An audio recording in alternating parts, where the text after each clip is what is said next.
Okay, thanks for coming back. We really appreciated the second part of the Heresy podcast. We've just talked about characters in comics. Now we're going to actually talk about the comic books themselves. And this particular month, we're going to be talking about how to become a professional comic book writer. Some words of advice that I think we need to really pay attention to.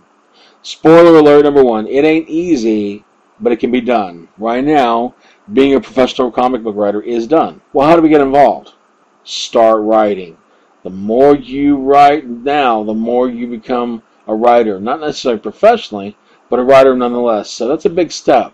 You need to write every day. Okay? Well, how do you go pro?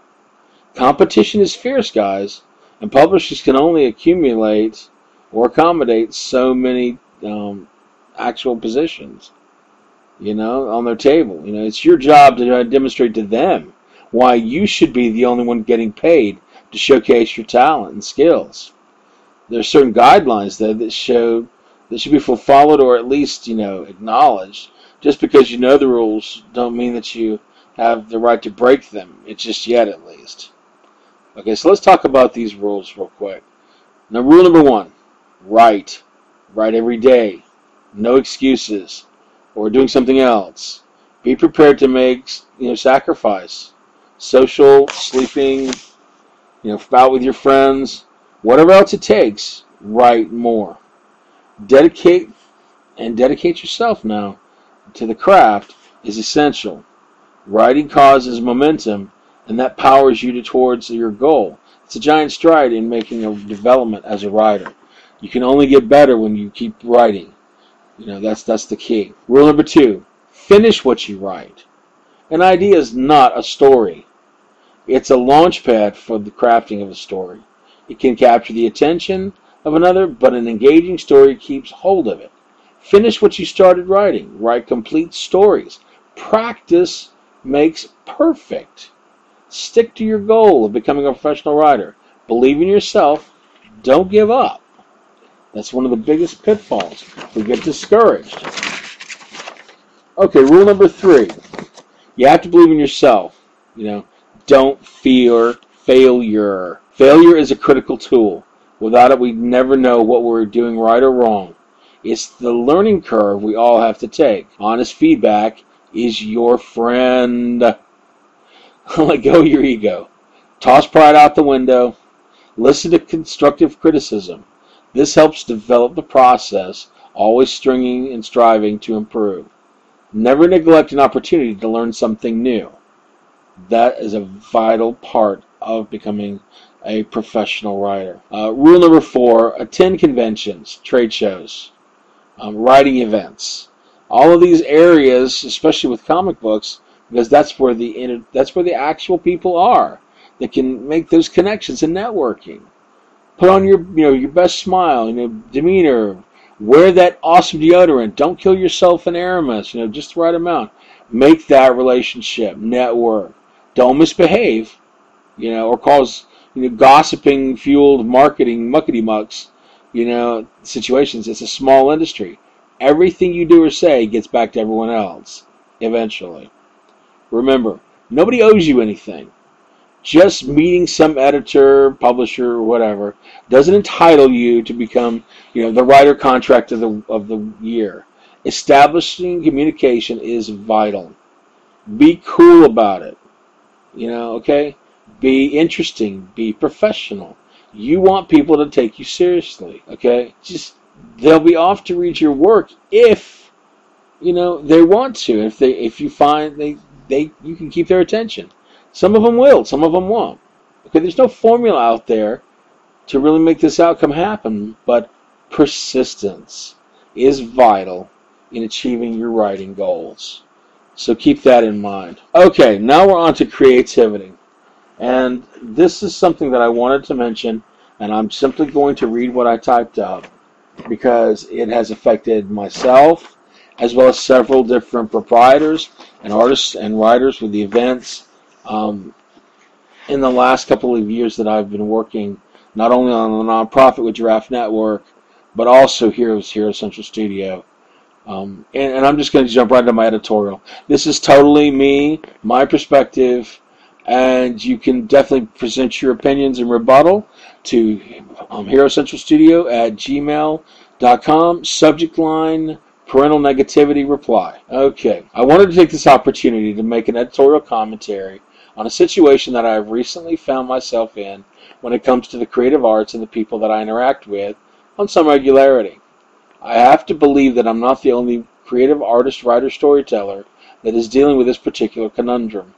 I do, however, hear very little of any discussion about how to handle this particular situation. That's loss of creative opportunities for youths due to parental negativity. You might think that the type of parental negativity when it comes to the creative arts is focusing on their lack of support due to their own disinterest in the arts.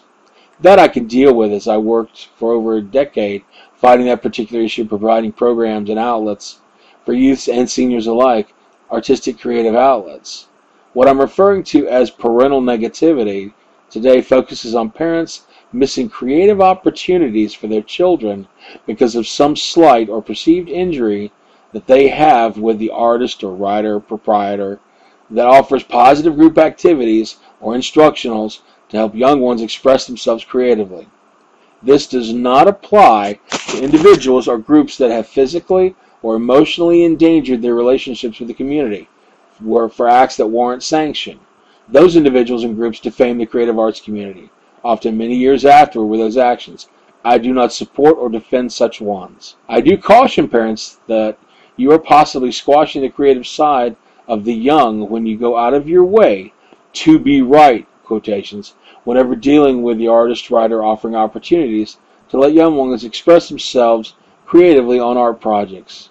Their growth intellectually, emotionally, creatively, and spiritually are your responsibilities as a parent. How that turns out reflects on you as a parent. Did you support your child's growth alongside proper discipline?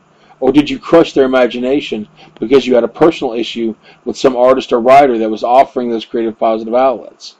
It's something to think about. Children imitate those that they see around them. If you want your child to grow in well-rounded, don't take needless actions out on them because you have reservations with another person. Be mature and handle those issues out with communication.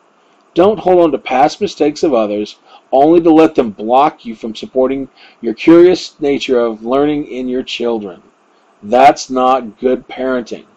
Find someone or some other way to encourage that youthful creative outlet with another artist or writer or creative group to help that child explore the creative opportunities available out there to them. Disclaimer: the preceding editorial was notably the exclusive opinion of the creative developer owner of Hero Central Studio, Jason Bullock, copyright 2015. I think that's all that needs to be said on that. Okay, we're going to talk about connections now. And this is where we're focusing on several books that have come to light. And I think you really need to take pay attention to them, especially you sci-fi lovers. The book called Lightless, that's the title, by C.A. Higgins. I just have to read this commentary. It's phenomenal. Okay, the book is the hardcover edition now, 304 pages, published September 29th, 2015 by Del Rey Books. The deeply moving human drama of Gravity meets the nail-biting suspense of Alien in this riveting science fiction debut. With bold speculation informed by a degree in astrophysics, C.A. Higgins spins an unforgettable locked spaceship mystery guaranteed to catapult readers beyond their expectations and into brilliant, thrilling new territory. Serving aboard the Ananke, an experimental military spacecraft launched by the ruthless organization that rules Earth and its solar system, computer scientist Althea has established an intense emotional bond, not with any of her crewmates, but with the ship's electronic systems, which speak more deeply to her analytical mind than human feelings do.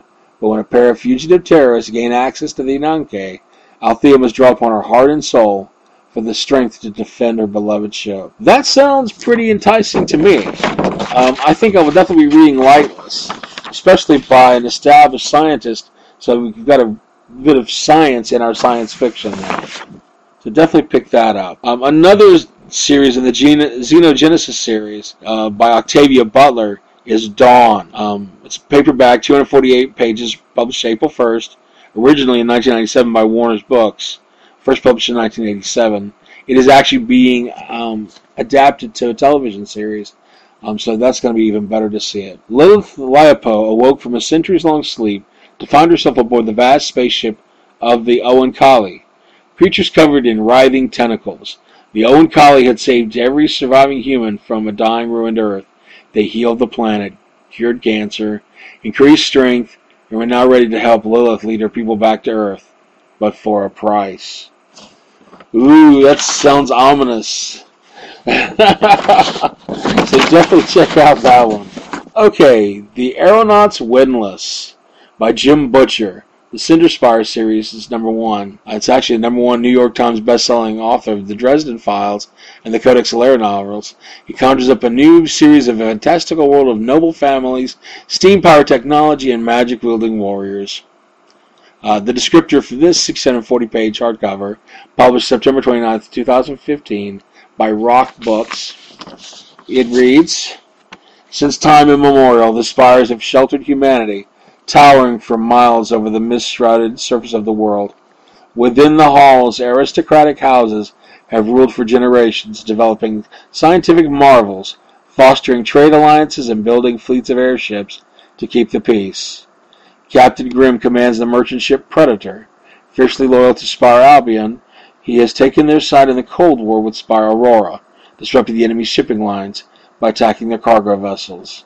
When the Predator is severely damaged in combat, leaving captain and crew grounded, Grimm is offered a proposition from the Spire Arch of Albion to join a team of agents on a vital mission in exchange for fully restoring the Predator to his fighting glory. And even as Grimm undertakes the dangerous task, he will learn that the conflict between the Spires is merely a premonition of things to come. Humanity's ancient enemy, silent for more than 10,000 years, has begun to stir once more, and death will follow in its wake." That is amazing. I can't wait to get started on that series. Even though he has another Dresden novel